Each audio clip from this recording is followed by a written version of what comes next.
And that was the entirety of my pre-season so far, just in those couple of seconds. Just finishing off the 8th week of pre-season with a few more to go, totaling over 1.6 million meters so far, containing 8 30-minute rate 20s, 8 rounds of hard pieces on the water, and many hours of Gossip Girl XOXO Gossip Girl to motivate me on the erg.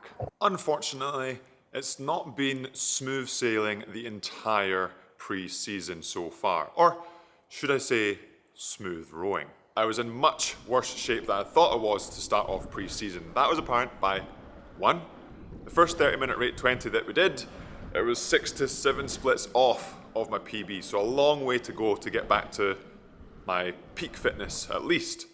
And number 2, the struggle to try and hold low 150s and keep my heart rate around about my 130 heart rate range, which is where I do most of my easy work.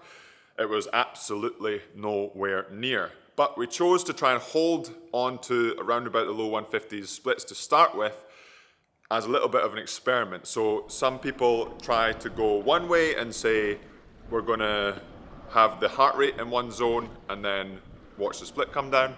Another approach is we're going to hold the split and eventually the heart rate will come down.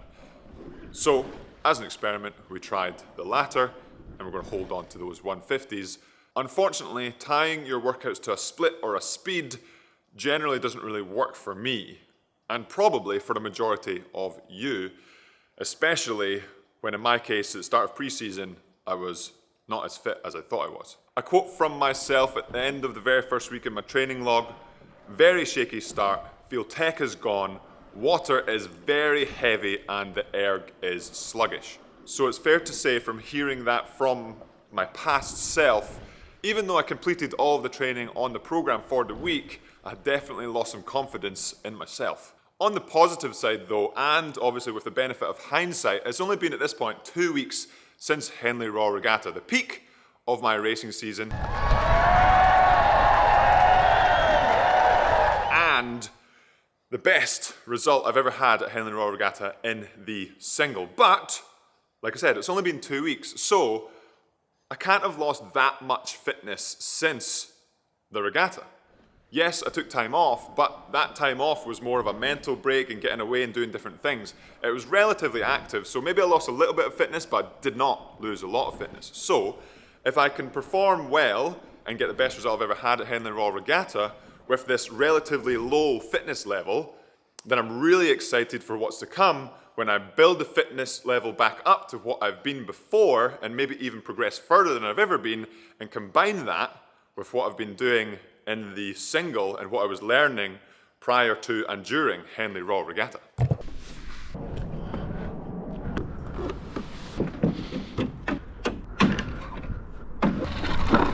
The second week didn't start too well either, but the adjustments came after another couple of days of struggling at trying to hold the low 150s. I backed off the split so my heart rate was sitting much lower, around about 130 for those easy sessions, and what a difference it made. It made a couple of big differences. Number one being that I wasn't ruined after the first couple of days of training for the week. It meant that the easy sessions didn't take that much out of me, so it meant that on the hard sessions I could do them properly hard and then be productive through the entire week, whether it was a tech session, an easy paddle, or those pieces. Another quote from myself in the second week was much better feeling, felt stronger throughout, and the tech stepped on. So a much more positive sounding me on the second week. It just shows you how quickly things can shift mentally. In the first week, because I was struggling, I couldn't really see the path to where I wanted to go. But in the second week, that fog on the path started to lift and it was becoming clearer how I was going to get where I wanted to go.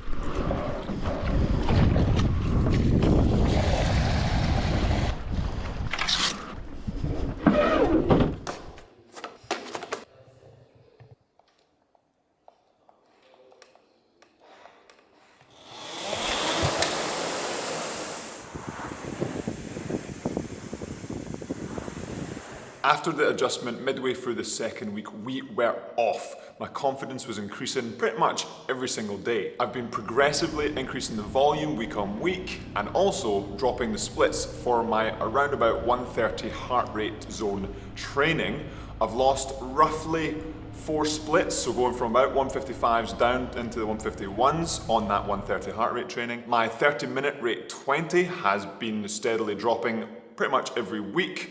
Of course, not every week has to be a drop down in split, and my watts on the water during the pieces have also been steadily increasing every week as well. With these numbers improving, I'm still not in PB shape yet, but having the patience and training better over time, more consistently, rather than trying to force adaptations, is going to work much better for me going forward, especially long term, and pretty much for anyone else who's trying to train as well. The first couple of weeks of pre-season were a pretty humbling process for me, and it's not something I have not done before. It's something that I pretty much consistently have to remind myself, especially at the start of the season when you really want to give it your all and really want to see those improvements.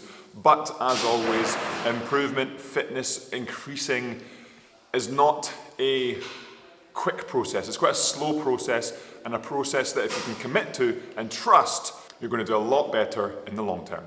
The difficulty comes when you have deadlines to meet and you're trying to get ready for something, so let's say a race. If I had a race tomorrow, I couldn't do anything about my fitness right now. All I could do is prepare mentally for the race and just do as best as I can for this period of time.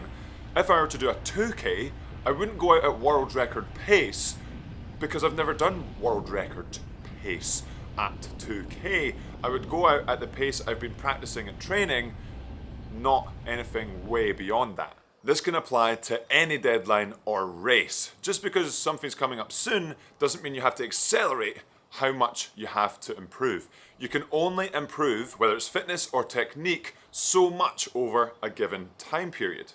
That is what you should look for, and that is what I am looking for. I'm going to get fitter, and I'm going to get faster, and then I'm going to compare myself to others, not the other way around. I hope that makes sense, and I'll see you in France.